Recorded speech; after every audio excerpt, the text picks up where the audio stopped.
அண்மை செய்தியை பார்த்துக் கொண்டிருக்கிறோம்.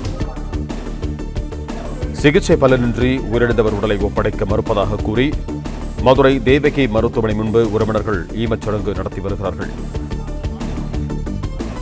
இதய நோய் காரணமாக தேவகி மருத்துவமனையில் அனுமதிக்கப்பட்ட விருதுநகரைச் சேர்ந்த அண்ணாதுரை என்பவர் சிகிச்சை பலனின்றி உயிரிழந்தார். அண்ணாதுரைக்கு அளித்த சிகிச்சைக்கு 2 லட்சம் ரூபாய் கட்டணம் செலுத்திய நிலையில் 2 லட்சம் ரூபாய் பாக்கி இருப்பதாக தேவகி மருத்துவமனை தெரிவித்திருக்கிறது. உயிரிழந்து விட்டதால் மீதி தொகையான 2 லட்சத்தை வழங்க அண்ணாதுரை உறவினர்கள் மறுப்பு என தகவல் தெரிவித்திருக்கிறார்கள்.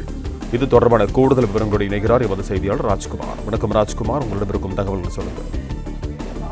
மதுரை காலவாசல் அருகே உள்ள தனியார் மருத்துவமனையில் இதய நோய் சிகிச்சைக்காக அனுமதிக்கப்பட்டவர் உயிரிழந்த நிலையில் மீதி சிகிச்சைக்காக 2 லட்சம் ரூபாய் மீதி பணம் கொடுத்தால்தான் உடலை தருவதாக மருத்துவமனை நிர்வாகம் கூறிய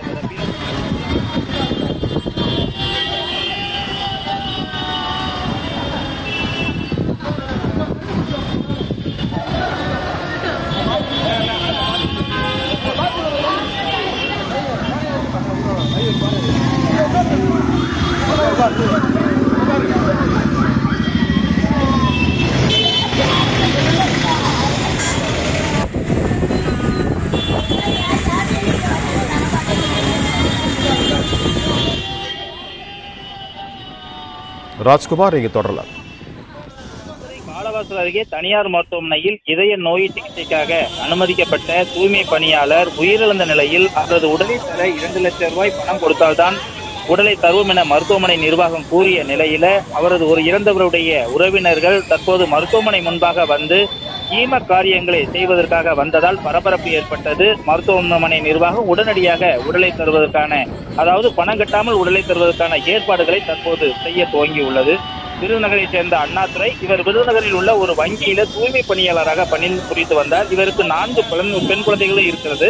திடீரென நேற்று முன்தினம் இதய நோயால் அவர் பாதிக்கப்பட்டு மேல் சிகிச்சைக்காக காலவாசல் அருகே இருக்கக்கூடிய தேவகி மருத்துவமனையில் 12ஆம் தேதி புதன்கிழமை அனுமதிக்கப்பட்டிருந்தார். அவரது சிகிச்சைக்கு உடனடியாக 4 லட்சம் ரூபாய் பணம் கட்ட வேண்டும் என மருத்துவமனை தரப்பில் கூறப்பட்டிருந்த நிலையில 13ஆம் தேதியே அண்ணாதுரை இறந்துவிட்டார். அதுவரை அவரது உறவினர்கள், அண்ணாதுரையுடைய உறவினர்கள் 2 லட்சம் ரூபாய் பணம் கட்டியதாக கூறப்படுகிறது. இந்த நிலையில் அவர் இறந்து விட்டதால் அவரது உடலை தருவதற்கு மீதியுள்ள பணத்தை கட்டினால்தான் உடலை தருவோம் என மருத்துவமனை நிர்வாகம் தெரிவித்திருந்தது. இந்த நிலையில் அவர் இறந்து விட்டதால் மீதியுள்ள பணம் கட்ட முடியாது என அந்த இறந்த அண்ணாதுரை தரப்பினர் கூறப்பட்ட நிலையில் தற்போது உடலை தர மறுத்ததால் அண்ணாதுரையுடைய உறவினர்கள் மருத்துவமனை முன்பாக ஈம காரியம் செய்வதற்காக ஒன்று கூடினர்.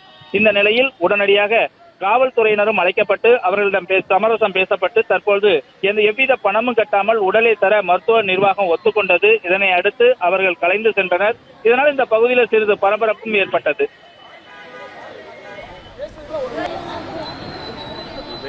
நன்றி ராஜ்குமார், உங்கள் தகவல்களுக்கு.